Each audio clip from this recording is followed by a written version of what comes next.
the first mass casualty event I was ever a part of in the ER, and they had GSWs to the abdomen, to the back. It was just like moments of calm, and then the triage nurse coming around the corner yelling, "I have a GSW," and like going into the trauma bay. And I realized I kind of froze, and I just could not think. It was going in one ear, out the other. And I hope you guys never ever go through a situation like that, because that's a very hard way to learn.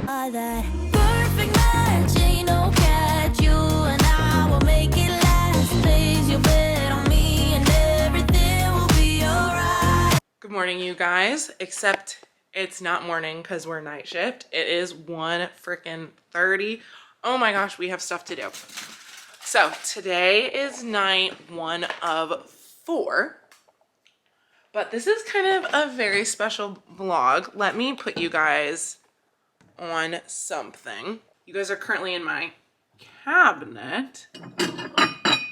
As I was saying, this is a very special vlog because this is my first nursing school vlog. If you guys have been watching my videos consistently this summer, I have like said I'm going to nursing school, but I've never made like an official announcement. Basically, if this is your first time watching me, I already have my bachelor's in biology from the University of Missouri. So I am transferring those prerequisite credits to a different school, and I was having issues transferring the prereqs, so I didn't want to like come on here and talk about nursing school until all of that was done. But it's done. Your girl is in classes. So how my nursing program works is I have 8-week semesters. So I'm taking pathology first because my fundamentals of nursing class is not offered till October, and my advisor was like, you have this 8-week period, you should take patho before you take pharmacology. So taking patho currently, it's a 3-hour class, it's online, which has been so nice, which is one of the reasons why I can actually work. So let's eat our brekkie real quick. Super healthy muffin, but it tastes delicious. Also, side note, I do have a sty on this eye, so if it looks a little wonky, that's why. But yeah, we gotta eat this brekkie, go to the gym, and then I have a couple things for my class I need to do before we go to work. So I'm an awful vlogger. I have 3 camera batteries, and they're all dead. This one is hanging on by a thread. And now I'm losing my marbles. Couldn't find the pre. Here she is. Just so you guys know, I am an affiliate of Bucked Up. Absolutely love their products. That's why I'm an affiliate with them. I think they have the best pre-workout in the game. You don't need pre-workout, but it just helps give me that oomph to really want to go to the gym. I'll put my code up on the screen. It does give me 20%, or it gives you 20% off, and I do get commission, and I absolutely appreciate that. Helps me share the products with you guys. Also, my shaker bottle matches my outfit. How adorable.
protein.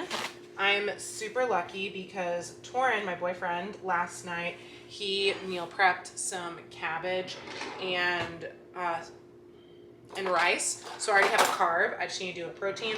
Also yesterday I went to Sam's Club, and my little hack for like easy meal prep, I got a rotisserie chicken and then I just like took it all off the bone.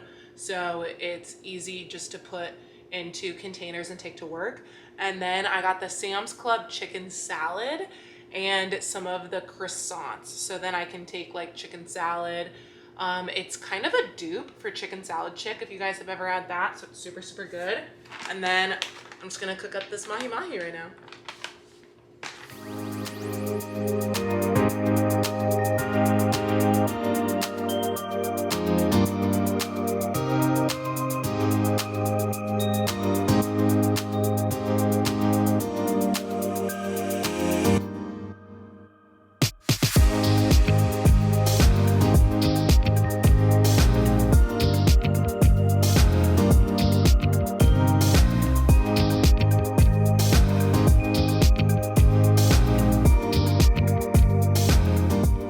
Showered, did my hair, putting on my work shoes. One of the comments I get a lot is what shoes I like to wear to work. I'm an Adidas Boost girly. I bought a pair of Hoka's, fucking hated them, will not be buying again. I haven't tried like cloves or anything like that. Wearing my favorite Create Amore scrubs, and then packed my lunch. I actually have like a work checklist on my phone because I'm really bad at forgetting things. Torin knows I sometimes call him and ask him to bring me stuff. So let's make sure we don't have to do that. Okay, phone I'm holding, computer. Do we have the pump? Yes. Jack, bringing a hoodie. Okay, I think we're good. Bring in the water, and then I want to stop by Panera before work. I'm like leaving kind of early because I want to go there and get a little drinky drink, one of their charged lemonades. Let's bring keys and ID. Okay, I think we're ready to go. Torin, your girlfriend is leaving for 12 hours. I can see you in the reflection in the mirror. Oh, cool. Come here, you goofball. Love you. And I just realized my freaking stethoscope case was over here. It was not in the bag. Just stopped at Panera and got my drink. This is like the mango charged lemonade. So good. It's got 400 milligrams of caffeine in the big one. So we are set on caffeine tonight. So something I wanted to talk about was like how I'm able to work and go to school, just because that's a question I kind of get a lot.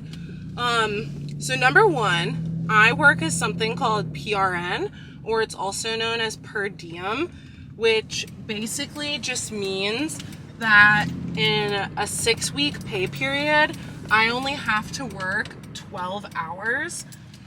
So this is super helpful because it puts way less stress on picking up shifts and balancing with school.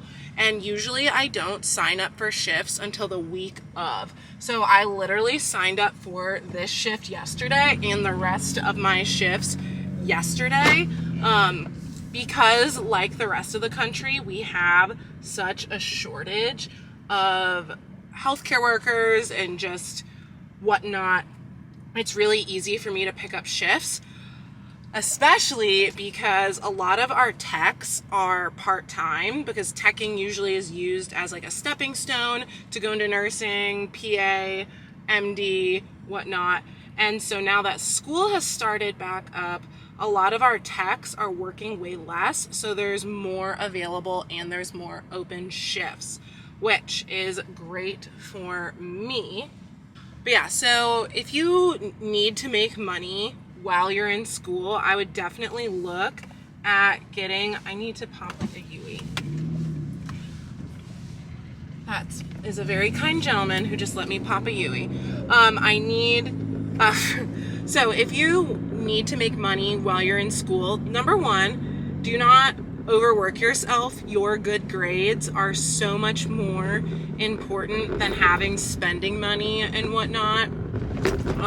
But definitely look into a per diem job or a PRN job, because that will just give you so much more flexibility. And like, I don't schedule myself. Like, I will go into a scheduling period with no shifts in my calendar, and then I just pick them up as I can. And that really gives me the flexibility to work and to go to school. It also really helps that this semester I'm only in one class, but I mean, it's one class in 8 weeks, so it's moving fast. Like, I already have an exam next week. I literally have a playlist of like hype up music to listen to work. We gotta start off with some T-Swizzle, because I don't know about you guys, but I'm in my T-Swizzle era, and I have never ever had FOMO. Like, I am one of those people that, I don't know, I just don't get FOMO, I don't get social anxiety, stuff like that. I have such bad freaking FOMO about not going to the Taylor Swift Eras tour. It literally breaks my heart. I really want her to add some more US dates. I know she added like a second leg, but they are all way too far away from me. I would literally have to fly to go see her. And she was literally in St. Louis, which is 2 hours from me, and she was Kansas City, also 2 hours from me. So I could have seen her. So upset. But let's get hyped for this shift, baby.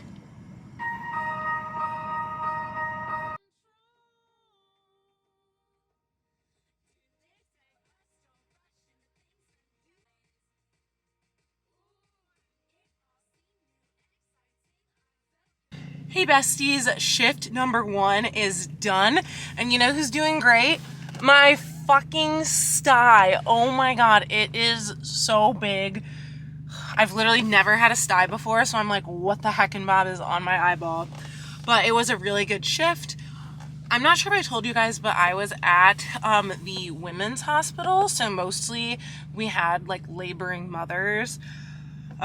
Did have a couple kids check in. I did a whole ER tech vlog about pediatric triage assessments. So if you guys have any questions about triaging kids, you should definitely check out that last video. If I remember, I'll leave like a little link up here. Not the best at remembering.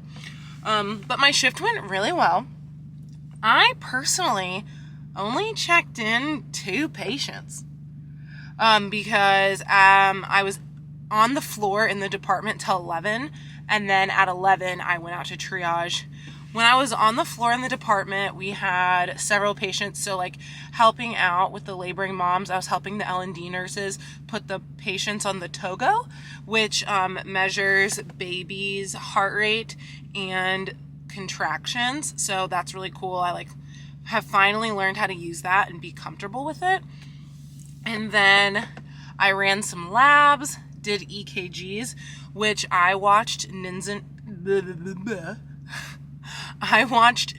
Nerd's EKG, like his whole entire course on YouTube. So I finally like feel confident reading and interpreting EKGs. So I'm actually like really excited to get to do an EKG, because I'm like, oh, I can like use my skills.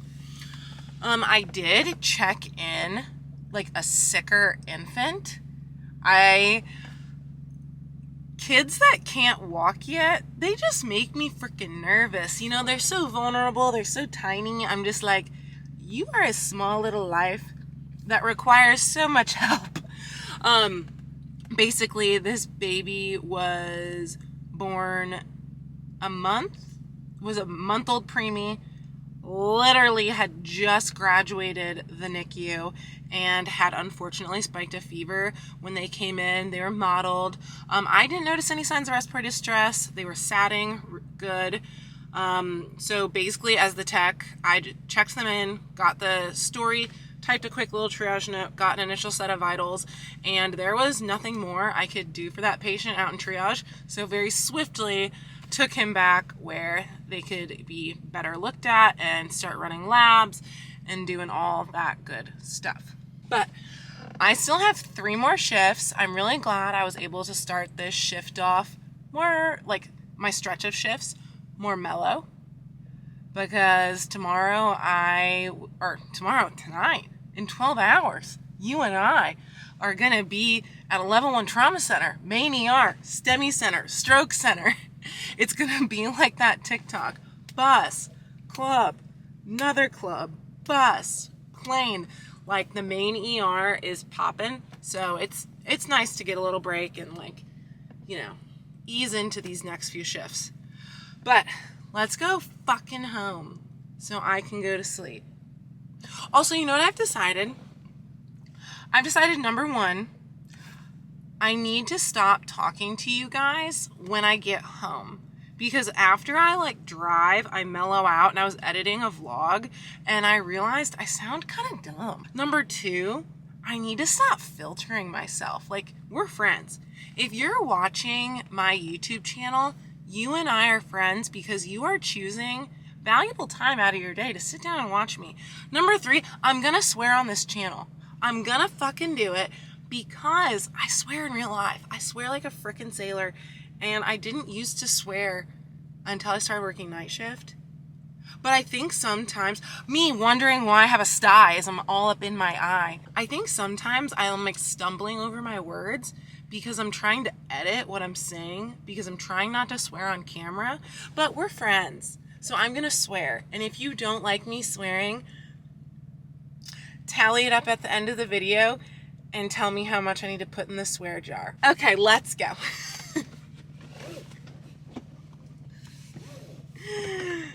I'm unhinged right now, if you haven't noticed.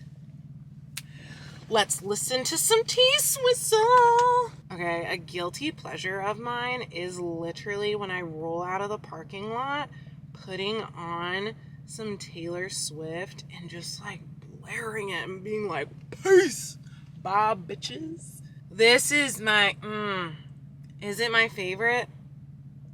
Might be my favorite T-Swift song. Let me know, before I get copyrighted, let me know what your favorite Taylor Swift song is down below. It's all about us, as we're dancing close together, making out. It's all about us, it's all about us. There's some magic in your eyes, can't get enough. Feel your hands, the way you're touching me around my neck. Got chills down my back, you do it right. The way you're holding me, no, I don't want this moment to stop. No need to fight it, I cannot hide it. We won't regret it, so come with me, maybe we're meant to be a perfect match. I wanted to sleep another hour and a half. I woke up at 2. I wanted to sleep till 3:30, but I've tried everything for literally the past 45 minutes to try to go back to sleep, and I just can't. So now I fucking yawn. So we're just gonna say fuck it. We're just gonna get up because I'm wide awake, and I do have some stuff to get done. Of course, the second I get out of bed, I feel tired. Anyway, so I wanted to chit chat with y'all. Oh, also, have some grace with me. I'm not caffeinated, literally just got out of bed. But I wanted to chit chat with you guys about how I stay productive working night shift. So number 1, you need to prioritize your sleep. You are literally working against your circadian rhythm. And the first, honestly, 2 months of working night shift, you will feel like hot shit. I remember my first 12-hour night shift and 5 a.m. rolled around. I have never felt so tired in my entire life. And it genuinely took a month for my body to get used to working night shift, because you're taking your circadian rhythm you've had your entire life and you're telling your body to do the exact opposite. So that just takes time and takes adjustment. So once you've finally adjusted to night shift, is when you can try to start finally being productive. If I would have woken up sleepy, I would have gone right back to sleep, but my mind was just awake. So now we are awake. But when, see, that is the lack of caffeine right there. The biggest thing that has helped me is time blocking my schedule. I will give you a pretty little pan over of my iPad. Also, if you notice, I have scribbled out the date on here.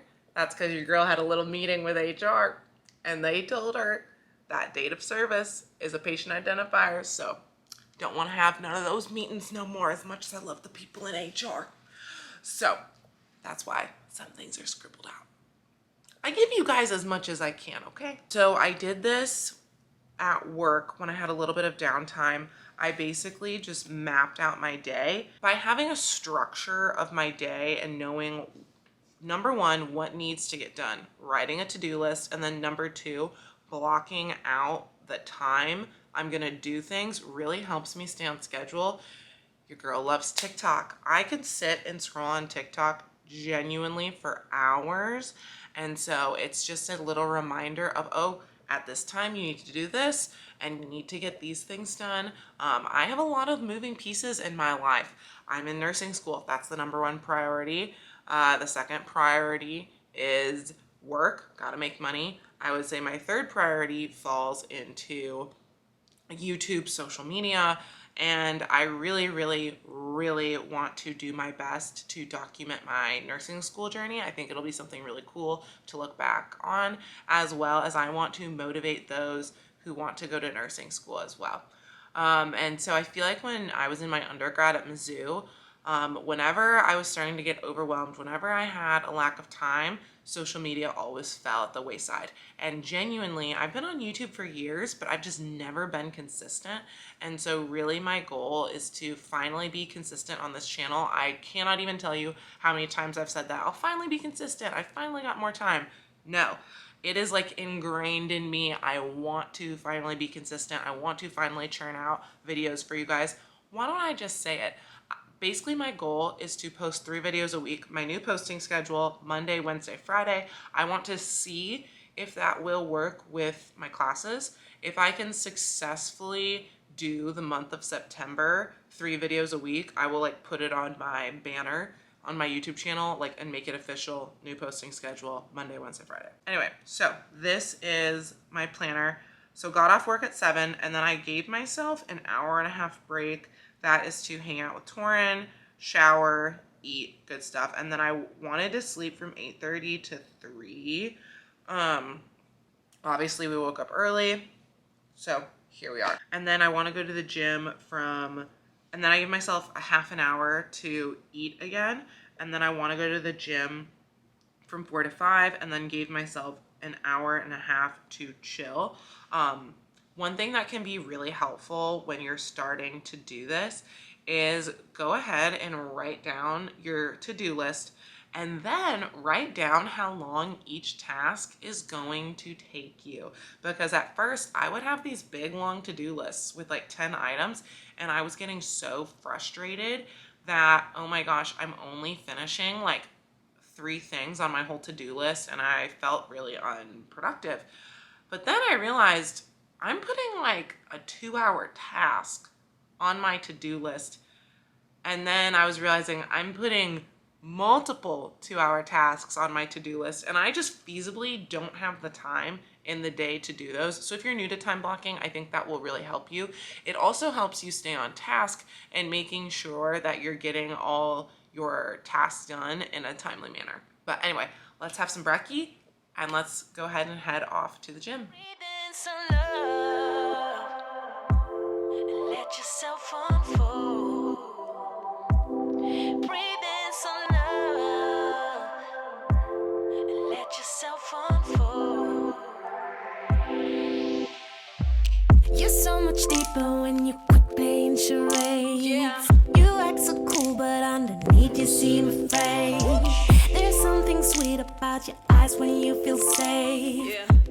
So I was just a smidge over ambitious about how much I could eat this morning. So that's fine. I'm just gonna put it in a to-go container for when I go to work. And you see, you guys, this is why I time block, because it is 3:25 right now, and I got caught up scrolling on TikTok as I ate breakfast, and then I saw the time, and I was like, bitch, you gotta get to the gym. You gotta get to work. This is the wrong room. We gotta go into the room with my activewear. So my armpits really need to be waxed, and my legs really need to be shaved. So, love that for me. The legs situation we can fix. We will just wear some leggings to the gym, no problemo. The armpit situation, you know, it is what it is. So if you have not been watching me, I've been obsessed with this brand Honor Active. Tell me how cute this little bandeau is. I think that's a cute little color combo. These are Alphalete leggings. All right, let's put these on. This is so cute. Let me back up so y'all can see. This is a cute little fit. You know, it's gonna be a good workout when your shaker bottle matches your outfit. Scoop of creatine a day keeps the doctor away. And you guys already know, code caseysmith20 gives you 20% your entire bucked up order. I freaking love caffeine. We did the pina colada flavor today. Oh yeah, that's hitting good. We do have a slight emergency though. As I was getting dressed to go to the gym, I realized I have this much clean underwear left and we have to go to work tonight. So quick little laundry sesh.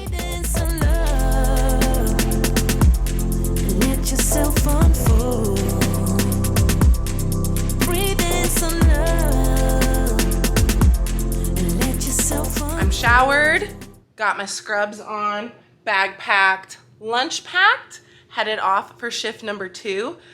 I'm not gonna lie, I am a little tired. I did kind of like overexert myself at the gym a little bit. So I am drinking some electrolytes because I got super sweaty. So hopefully that helps make me feel better, as well as I'm gonna run to Panera and get a drink to kind of cheer me up.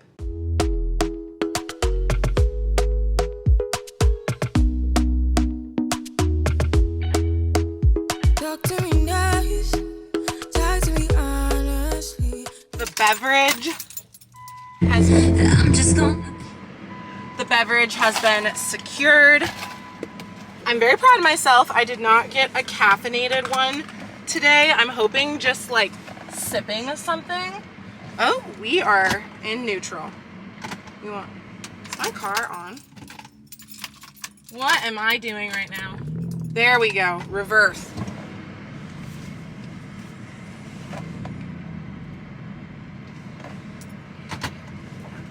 So yeah, I'm hoping just like sipping something will give me the satisfaction I'm looking for without over caffeinating. Because I truly believe that your drinks that you bring to work are just as important as the food. For me, like drinks just give me that little something extra to look forward to while I'm at work, especially because with the ER being so busy, I have no idea when I'll get to eat. Oh, are we gonna pop this Yui? Yes, we are. Getting wild. I just parked and it is time to clock in. So I will see you guys in 12 hours. I could literally cry because I'm so exhausted. I genuinely don't even want to talk to you guys because I'm so exhausted. I would say that was in the top 3 for one of the hardest shifts I've ever worked. We were just so busy with patients. I was out in triage and we were like well staffed too. It was just, we were busy. A lot of patients were sick. High acuity. I mean, we're the biggest ER in the area and we were just overwhelmed. So I'm absolutely exhausted. I need to go home rest, and we will talk about it after I've had time to process. Because oh my fuck. That's literally the only thing I can say about that shift. Good morning. So last night was probably the busiest shift I've ever had, and I've worked in the ER for 3 years. Like, we were busy the whole entire 12-hour shift, because obviously, like, the ER, it ebbs and flows. So you'll have periods where, like, okay, maybe 3 or 2 hours you're super, super busy, but then it dies down. This never died down. Like, we were 40 people deep in the waiting room, basically the entire night until 5 a.m. There was over a 7-hour wait, and we were really well staffed too. Yeah, so it wasn't even like we had a staffing issue. We were very well staffed. It was just, I've never seen that many patients in the waiting room. It was genuinely insane. Last night I was out in triage, so I was in the thick of it, and just every kind of patient you imagine we were checking in. Cold flu symptoms. It's still kind of summertime here in Missouri, so it's still trauma season. People are riding their bikes, injuries, ATV accidents, MVCs, strokes. We have strokes walking through triage, you know, people with chest pain, absolutely everything. But I think it's really important to know that, like, working in the ER, not every night is like that, and having a night like that is super unusual. Yes, the ER is busy, but usually, like I said, it's busy in segments, and so the fact that we were just busy for 12 hours is so unusual. Like, I hear stories on social media about hospitals being like that, but my hospital has never, ever been like that. And so the fact that we were just so overwhelmed by patient volume was exhausting. But I got really good sleep last night. I purposefully didn't want to talk to the camera because I just wanted to relax. Torrin and I actually went to the farmer's market this morning. We were only there for like 30 minutes because we wanted to get our stuff, get in and get out. But I do think it's really important, like, while I'm talking about working so hard, that you do know your limits. And, like, it is never a sign of weakness or, like, something to be ashamed of if you are overwhelmed and you're like, I need 15 minutes to tap out. Because where I work, we don't get breaks. We basically, like, voted that we just want to work a full 12-hour shift, no breaks. And so because of that, as you can imagine, it is super easy to get overworked, especially when you're managing a waiting room full of people who don't feel good. And then you have to tell them they have to sit in this room for 5 hours. That was like our average wait time last night, of if you literally weren't dying, to get help. So that will honestly make no one happy. So you have all these people who just are not very agreeable. And so it's never a shame to, like, call your manager, call someone and just be like, I need a 10-minute break. I need a 5-minute break to collect myself so that when I am working, I'm bringing, like, my A game. There's absolutely no shame in doing that, because last night I almost needed to do that. It was like 3 a.m. and I hadn't even eaten yet, and I was hungry, I was tired, I was thirsty. I needed to pee so bad, and I almost was at my breaking point, but then I was able to, like, shove some food in my face and it was okay. But it's like, you don't ever want to push past your breaking point to the point where, okay, now you're actually burnt out and now you're making mistakes, or now you're snippy or anything like that. But this is the fit today. I'm going so super comfy. They're actually my favorite cargo scrubs. I'll link them down below for you. They're just really loose and relaxed. But I think I have time to go to Panera and get a drink. Your girl needs copious amounts of caffeine. But I'm headed off to work, and I will talk to you guys afterwards and do, like, a much more thorough debrief, just because I'm kind of running around right now. But see y'all in 12 hours. You already know it was shift 3 of, or it's not even 3 of 3. We have 4 shifts this week. Oh my God. Third shift requires a Panera drink. I went for the classic charged strawberry mint lemonade. I am a fucking hoe for it. We are running slightly late, but I do not care. I would rather show up caffeinated and a teensy bit late than uncaffeinated and on time. Is that a bad mindset to have? Probably. But that is just what we're working with. Something else I kind of wanted to chit chat about was how to deal with stressful situations, because working in the ER, you are literally dealing with emergencies and time counts, and being able to think critically and being able to think critically and stay calm through chaotic situations is like a really important skill to have to work in critical care.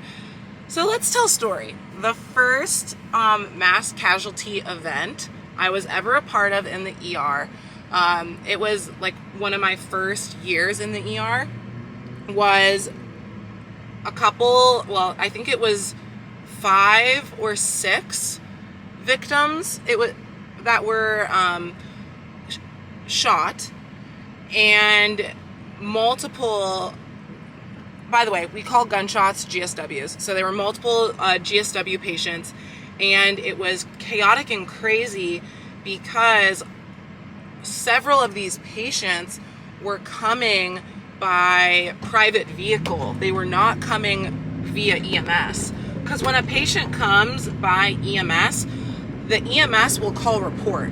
And that way we are ready for the patient. We know an ETA. We can gather all the things, get all the people, make sure that we have all the shit we need. When a patient who's a gunshot wound, that's like a very critical patient, shows up by private vehicle, we're like, oh fuck, we got to get things together now, versus, oh, we have time to prepare. And so most of these patients came in through triage, and they had GSWs to the abdomen, to the back. I mean, like very critical patients. And so I remember being overwhelmed because it was just like moments of calm, and then the triage nurse coming around the corner yelling, I have a GSW, and like going into the trauma bay.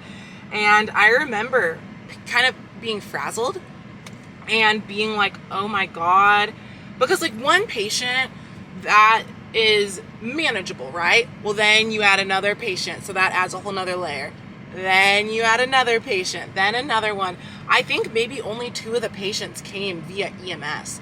And our trauma bays are set up for 4 patients, but they're like bays, they're not actual rooms. It's like one big open room separated by curtains. So if we need to, we can put more than 4 people in that room. And so I remember there were 5 or 6 patients in that room, and just being like, holy cow. And I just could not think. I was basically useless in that situation because I was so frazzled. People were giving me simple tasks like, hey, can you get me this piece of equipment? Or will you go check on this patient? Because obviously you have those trauma patients who are very critical, require attention, but you still have a whole ER to manage. You know, just because those trauma patients came in doesn't mean your other patients stopped being sick. And so people were giving me those simple little tasks, and I couldn't do that. Like, it was going in one ear, out the other. I was hearing their words, but I just wasn't processing them. My sympathetic nervous system was in fucking overdrive. And again, I was useless in that situation because people were asking me to do things and I could not do them. And so I think it was very important for me to be exposed to that. And I hope you guys never ever go through a situation like that, because that's a very hard way to learn. Because afterward, our department had like a debrief on that whole situation, and I realized I kind of froze and I didn't do what I was supposed to do. And I now, when I'm in those critical situations, the first thing I do when things start to get heated, things start to get emergent, is I breathe. Because you have to keep a level head. You have to slow down your thoughts and you have to be able to critical think, and you have to be able to make the right decisions. And so that's my biggest tip, is literally just breathing. Focusing on slow breaths. And like, I'm not gonna lie to you guys, when shit hits the fan, my heart starts racing, because that is scary. But it's my job not to be scared. So I just have to like really rely on myself to stay calm, which can be very hard. But that's what you basically have to do. You just have to focus on staying calm, focus on what's in front of you. And honestly, what really helps me is going back to like my ABCs: airway, breathing, circulation. Stick to your ACS algorithm, like that sort of thing. Go back to what you know. So when I do get a really critical patient, I'm like, okay, airway. Are they breathing? How's their perfusion? Stuff like that. And by going through those kind of like algorithmic or like checklists, it really, really helps me stay calm and not get overwhelmed by information. Good morning, guys. I just got done with my shift. Oh baby, your girl is tired. And I was in pediatric triage last night. It was a really good night. If you guys have peds triage questions, literally the last vlog I updated. See, this is why I don't like talking to you guys in the morning. The brain is not working. The last vlog I uploaded was all about triaging pediatric kiddos. So if you have questions about that, interested in fine-tuning your peds triage skills, go watch that video. But it was a good shift. Did not get rocked as hard as the night before, but the department was still freaking busy.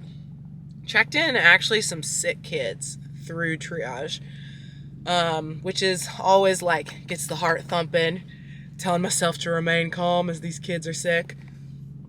But I need to go home, get some good sleep, and wake up early because I have to finish up a homework assignment. It is due tonight, Sunday at midnight, and I am only 3/4 of the way done with it. So gotta finish it before I get into work. Oh my gosh. You guys, I love you, but I need some privacy. What are you doing here? I am so hungry this morning. I just spilled on myself. I'm gonna be nice and unload the dishwasher for Torin. I don't want to do it, but these are the things you have to do as a couple to make your partner happy. So I just cleaned up the apartment a little bit. I have our cleaning lady coming tomorrow. And before y'all judge me, yes, I have a cleaning lady. Torin does not like to clean. He absolutely despises it. It is what we fight over the most. And so we have just decided, for the sake of our relationship, we will pay someone else to clean the apartment. So they come once a month. It makes me happy. It makes him happy. And then we do not fight.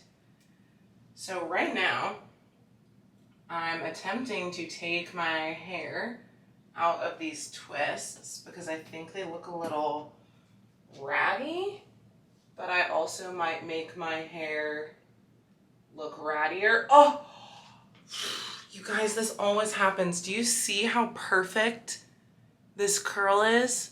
Oh, the perfect curls are always in the back. They're never in the front of my hair. But, oh yeah. So I want to give you guys a little case study of a patient that I had recently. So the patient reports that they were in an ATV. I'm also, just because, you know, I've already told you guys, I've had some chats about HIPAA. Disclaimer that I will be changing some things about the story. So this is not 100% what happened. This is for educational purposes. So patient reports that they were in an ATV. They ran over a branch branch, and the branch broke and intruded into the ATV, and they were struck in the abdomen, and they are now complaining. Oh, see, damn it, it's like fluffy in the back. Okay, I need to stay on track with the story. They are now complaining of shortness of breath. The patient comes with a towel covering their flank where they were struck by the branch. So I'll let you guys think on that for a moment. What would you do first if this patient walked through triage?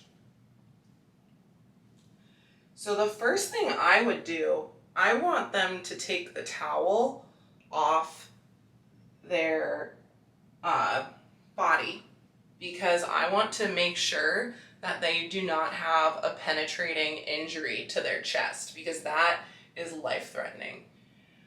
So you remove the towel and you find a large abrasion from the patient's chest, from the armpit all the way to the hip.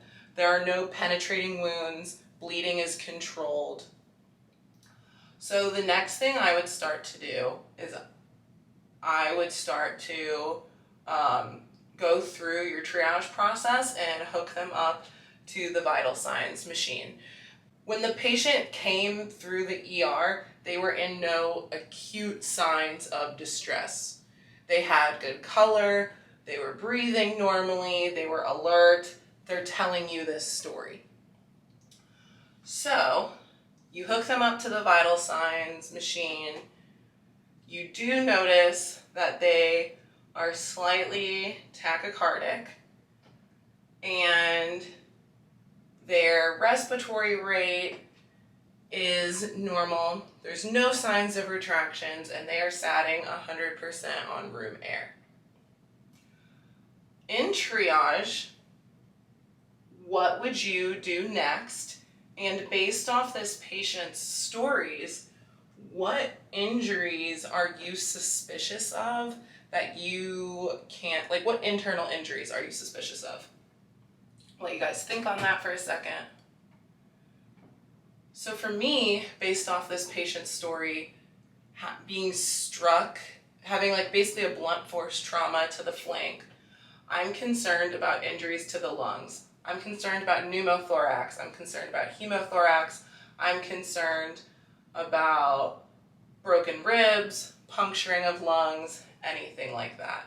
So what I did next, after I determined the patient was currently stable, I got out my stethoscope and I listened to the patient's lung sounds to, number one, confirm that they had good lung sounds on both sides, and then number two, to determine if there were any diminished lung sounds or anything like that. So upon you listening to the patient, lung sounds are good and they're even, and you do not hear any signs, any diminished signs of lung sounds, but the patient still tells you that they're short of breath. So for me personally, we were a little busy. This patient at my hospital didn't meet criteria to technically be like classed out as a trauma, but just this story was super suspicious. And I was concerned because of the blunt force trauma to the chest. So I went ahead, called my supervisor, got the patient a room, and told the attending physician who would be taking care of this patient, my concerns and the patient's story. So then the next thing that was done, an ultrasound was done at bedside, and it was found that the patient did have a pneumothorax, as well as several broken ribs. A chest tube was not needed for this patient. So I didn't take care of the patient after triage, so I'm not sure exactly why a chest tube wasn't needed, but they did not place one. And so these are just things like when you're in triage, you have to be thinking of like, what am I concerned of?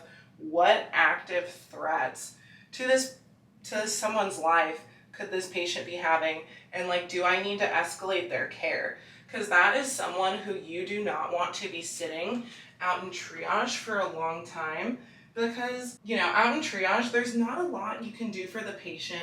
And so when someone just tells you a story like that, those are the things you want to be concerned for. And me being in Missouri, we see so many ATV accidents that this is really common. And these are things that when I first started, I didn't know, or like when the triage nurse was asking these questions, I was like, why are we asking them? And these are other things you want to know so that you can properly advocate for your patient and escalate their care if they need it. Okay, I think this is the hair we're gonna rock for work tonight. Let's go ahead and put on some scrubs. Ugh, I wear figs, but one of the reasons I don't like them is the fabric doesn't have good stretch, so this is me struggling to put them on. But I continue to wear them because they release these cute limited edition colors that have such a chokehold over me. And you know, they're limited edition, so it creates a need, and I gotta get them while I can.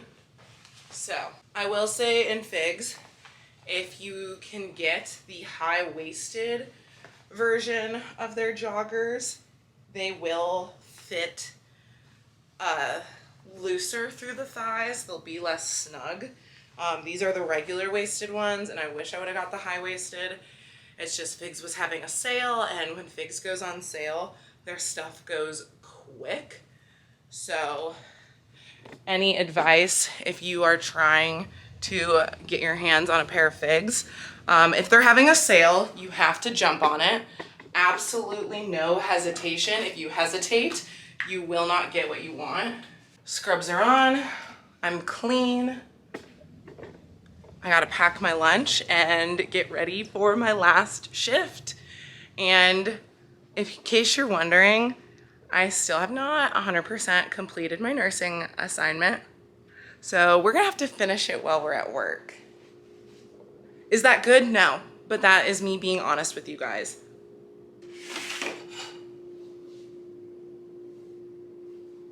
This is my brain short-circuiting and me not knowing what the heck I'm doing right now.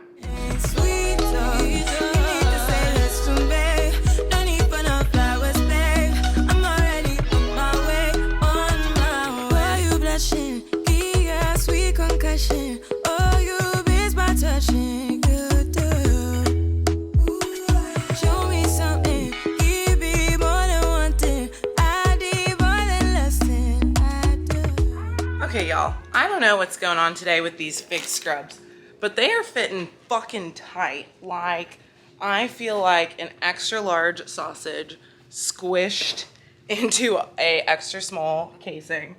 But anyway, oh, this is like Inception. You guys can see yourself. I am headed, oh dear. I'm headed off to work, last shift.